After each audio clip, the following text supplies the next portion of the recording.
नमस्कार दर्शक बंधु समस्त धनुराशिर व्यक्ति विशेष मानकु आम चैनल को स्वागत। एही पवित्र गुरु पूर्णिमा बा व्यास पूर्णिमा ठारू एही पवित्र श्रावण मासर आरंभ होइछि एवं एही श्रावण मासरे महादेवंक अशेष कृपारू ग्रह गोचर पूरण करिब आपणकर एही 3 कोटी मनस्कामना जहाँ दीर्घ दिनर अभिलाष एवं दीर्घ दिनर इच्छा आपणकर रहिछि किंतु केउ अभिलाष पूरण हेब एवं केउ मानकर केउ नक्षत्रर व्यक्तिविशेष मानकु एही श्रावण रे खुशी खबर मिलिब ताहा आसंतु आगकु विस्तृत भावरे जानिबा। देखंतु दर्शक बंधु आजिर कार्यक्रमटी आपण मानक पई बहुत अधिक गुरुत्वपूर्ण रहिछि सेतिपई आपण धैर्य धरी देखंतु बुझंतु एवं जानंतु एही श्रावण मासरे महादेवंकर कृपा आपणक उपरे बरसिब ना नाही कारण एही श्रावण मासरे ग्रहमानंकर गोचरटी शुभ स्थान को शुभ भाव को एवं शुभस्थ गोचर होइथिबारु आपणकर अधिकांश अशुभत्व को दूर करिब शुभाशुभ फल को वृद्धि करिब एवं आपणक जीवन रे जो दुर्भाग्य भरी रहिछि आपणकर धनहानि जनहानि मानहानि भली जो स्थिति रहिछि सेही सब परिस्थिति सेही सब प्रतिकूल परिस्थिति आपण बाहरिबा पई जाउछंती एवं आपणक जीवन रे किछि एभली परिवर्तन आसीबो जहाँ आपणक भाग्य सहित आपणक जीवन को मध्य परिवर्तन करिबो एवं देखंतु एही श्रावण मासरे माने एही अगस्त मासरे एवं गोटिए मास मध्यरे बुधंकर 3टी राशि को गोचर करिबा आपणक पाई महापरिवर्तनर समय आणुछंती आपणकर धनर भाव को कर्मर भाव को एवं सुख सुविधार भाव को प्रवेश करी आपणकर सुख वैभव समृद्धि रे वृद्धि करिबे। तेबे विलंब न करी आसंतु जानिबा नक्षत्र अनुଯାयी केउ केउ अभिलाष गुड़िक आपणकर पूरण हेबो किंतु भिडियोटी आरंभ करिबा पूर्वरु जदि आपणकर भी धनुराशि होइथाए एवं आपण भी ईश्वर को आंतरिक भक्ति एवं विश्वास करती तेबे भिडियोटी को लाइक करंतु कमेंट बॉक्स रे जय जगन्नाथ जय माँ लक्ष्मी अवश्य लिखि दियंतु ता सहित आम सह जोगाजोग करिबा पई वीडियोर मध्य भाग रे एक व्हाट्सएप नंबर टिए दिया जाइछि जो नंबर साहाय्य आपण आम सह जोगाजोग करी निजर नूतन कुंडली प्रस्तुत करि परिबे कुंडली विश्लेषण कराई परिबे किंबा आपणकर चाकरी विवाह व्यवसाय प्रेम संपर्क शिक्षा स्वास्थ्य संतान को नहीं किछि समस्या रही ताहार सहजरे एवं स्वल्प मूल्य रे समाधान करि परिबे सेतिपई आपण आम सहित वीडियोर शेष पर्यंत जोड़ी होई रुहंतु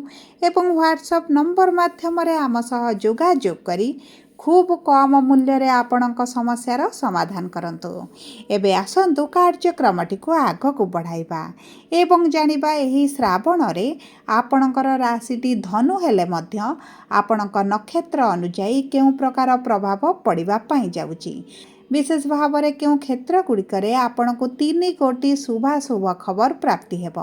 तेबे सर्वप्रथम जानिबा मूला धनु 19/9 धनुराशिर व्यक्ति विशेष मानकर केतु हेउछंती नक्षत्राधिपति एवं केतु विराजमान करिछंती आपणकर भाग्यर भावरे देखंतु आपणकर भाग्य जो आपणक साथ देउ नथिला आपण जे कोनोसी कार्य करंतु आपणक कर्मक्षेत्र हेउ आपणकर घर रे परिवार रे हेउ किंबा आपणकर किछि अभिलाष इच्छा रहिछि जहाँ आपणकर पूरण होई पारु नथिला परिश्रम रहुछि चेष्टा करूछंती कष्ट करूछंती किंतु सब परे मध्ये आपणको जे विफलता मिलुथिला वर्तमान आपणक परिस्थिति बदलिबा पई जाउछि भाग्य आपणकर साथ देबा पई जाउछि कारण एही श्रावण परे गुरु आपणकर भाग्यर भाव को गोचर करिवे जो कारणरू भाग्य आपणकर बलवान हेबो ता सहित शनि आपणक चतुर्थ भाव रे विराजमान करिथिबारु आपणक सुख सुविधा भोग विलास किछि ना किछि मात्रा रे समस्याग्रस्त हेउथला आपणक परिवार रे हेउ आपणक मां को सहित संबंध हेउ भाई भौणी परिवार वर्गक सहित ହେଉ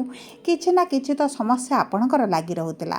ମୋଟାମୋଟି ଭାବରେ କହିବାକୁ ଗଲେ ଆପଣ ମାନସିକ ଦୁଶ୍ଚିନ୍ତାରେ ରହୁଥିଲେ, ମାନସିକ ଅଶାନ୍ତି ରହୁଥିଲା ଏବଂ ଏହି ଅଶାନ୍ତି ଏହି ଦୁଶ୍ଚିନ୍ତା ଆପଣ କାହା ଆଗରେ ପରିପ୍ରକାଶ କରିପାରୁନଥିଲେ। କିନ୍ତୁ ଶନିଙ୍କର ବକ୍ରି ହେବାଟି ଏହି ଶ୍ରାବଣ ମାସରେ ଶୁଭ ଗ୍ରହଙ୍କର ଶୁଭ ଉପସ୍ଥିତି ହେତୁ ଶୁଭ ଚଳନ ହେତୁ ଆପଣଙ୍କୁ ନିଶ୍ଚିତ ଭାବରେ ଶୁଭାଶୁଭ ଫଳ ପ୍ରାପ୍ତି ହେବ। ବିଶେଷ ଭାବରେ ଆପଣଙ୍କ ବ୍ୟବସାୟ ବାଣିଜ୍ୟରେ ଆପଣ ଅଭିବୃଦ୍ଧି ଦେଖିବେ। ଯଦି ପୂର୍ବରୁ ଆପଣଙ୍କ ପାର୍ଟନରସିପ୍ ବ୍ୟବସାୟରେ ହେଉ କିମ୍ବା ଆପଣଙ୍କ ସ୍ୱୟଂର ବ୍ୟବସାୟରେ ମାନ୍ଦା ପରିସ୍ଥିତି ଚାଲିଛି, ଏତେଟା ଲାଭ ହେଉନାହିଁ, ବ୍ୟବସାୟରେ ଆପଣଙ୍କ ପୂର୍ବ ପରି ବ୍ୟାପାର ହେଉନାହିଁ, ତେବେ ସେହି ସବୁ କ୍ଷେତ୍ରରେ ମଧ୍ୟ ଆପଣଙ୍କୁ ଶୁଭାଶୁଭ ଫଳ ପ୍ରାପ୍ତି ହେବ। ଯେଉଁ ବ୍ୟକ୍ତିମାନେ ପ୍ରେମ ସମ୍ପର୍କରେ ରହିଛନ୍ତି, ପ୍ରେମ ବିବାହ କରିବା ପାଇଁ ଚାହୁଁଥିଲେ, ଆପଣମାନଙ୍କର ପ୍ରେମ ବିବାହର ମଧ୍ୟ ପ୍ରବଳ ଯୋଗ ବନୁଛି।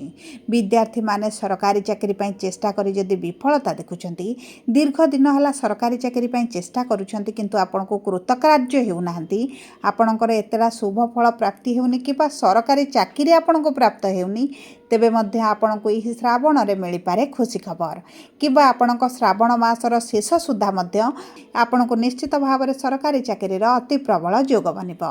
ଏବଂ ଦେଖନ୍ତୁ, ରାହୁ ତୃତୀୟ ଭାବରେ ଥିବା କାରଣରୁ ଆପଣଙ୍କ ଅନଲାଇନ୍ ରିଲେଟେଡ୍ ବ୍ୟବସାୟ ହେଉ, ଆପଣଙ୍କର କିଛି କାରବାର ହେଉ, ଚାକିରି ହେଉ, IT AI ଫିଲ୍ଡରେ ହେଉ, ସେହିସବୁ କ୍ଷେତ୍ରରେ ମଧ୍ୟ ଶୁଭାଶୁଭ ଫଳ ପ୍ରାପ୍ତି କରିବେ।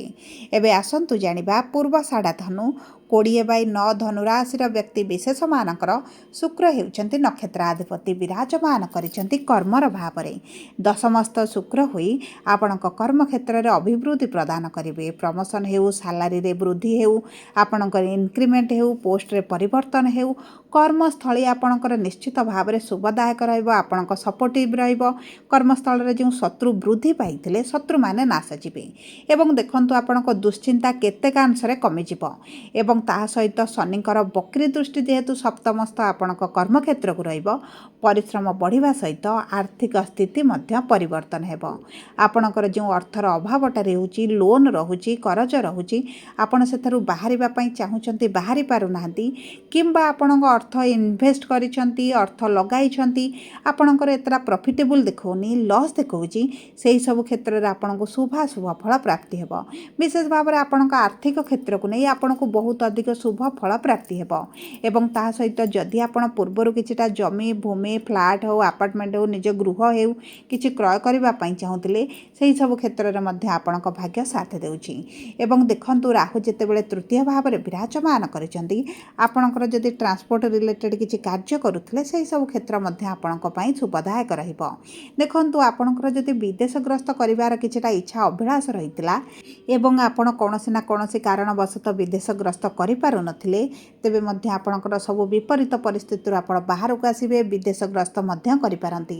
ବୈବାହିକ ସମ୍ପର୍କରେ ଯେଉଁ ଟିକେ ତିକ୍ତତା ରହିଛି, ମନମାଳିନ ମତଭେଦ ରହୁଛି, ଆପଣଙ୍କ ଜୀବନସାଥୀ ଆପଣଙ୍କୁ ନ ବୁଝିଲା ଭଳି ଆପଣ ଅନୁଭବ କରୁଛନ୍ତି କିମ୍ବା ଆପଣଙ୍କ ଜୀବନସାଥୀ ଆପଣଙ୍କୁ ସପୋର୍ଟ କରୁନାହାନ୍ତି ବୋଲି ଆପଣଙ୍କୁ ଲାଗୁଛି, ତେବେ ସେହିସବୁ କ୍ଷେତ୍ର ମଧ୍ୟ ଆପଣଙ୍କ ପାଇଁ ଉତ୍ତମ ରହିବ।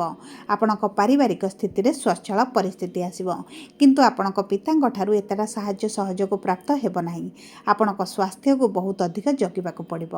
ଏବେ ଆସନ୍ତୁ ଜାଣିବା ଉତ୍ତରାଷାଢ଼ା ଧନୁ ରାଶି 21/9 ଧନୁ ରାଶିର ବ୍ୟକ୍ତି ବିଶେଷମାନଙ୍କର ସୂର୍ଯ୍ୟ ହେଉଛନ୍ତି ନକ୍ଷତ୍ରାଧିପତି, ଗୋଚର କରିବେ ଆପଣଙ୍କର ଭାଗ୍ୟର ଭାବକୁ। ସୂର୍ଯ୍ୟ ନିଜ ସ୍ୱରାଶିରେ ବିରାଜମାନ କରି ଆପଣଙ୍କର ଭାଗ୍ୟକୁ ବଳବାନ କରାଇବେ। ରୋଗ ପ୍ରତିରୋଧକ ଶକ୍ତି ବୃଦ୍ଧି ପାଇବ। ଦୀର୍ଘ ଦିନରୁ ଯଦି ଆପଣଙ୍କ ସ୍ୱାସ୍ଥ୍ୟ ସମସ୍ୟା ରହିଛି, ପୀଡ଼ାରେ ରହିଛନ୍ତି, କଷ୍ଟରେ ରହିଛନ୍ତି, ସେହି ପରିସ୍ଥିତିରୁ ଆପଣ ବାହାରକୁ ଆସିବେ। ସନ୍ତାନ ପ୍ରାପ୍ତି ପାଇଁ ଭଲ ସମୟ ରହିଛି।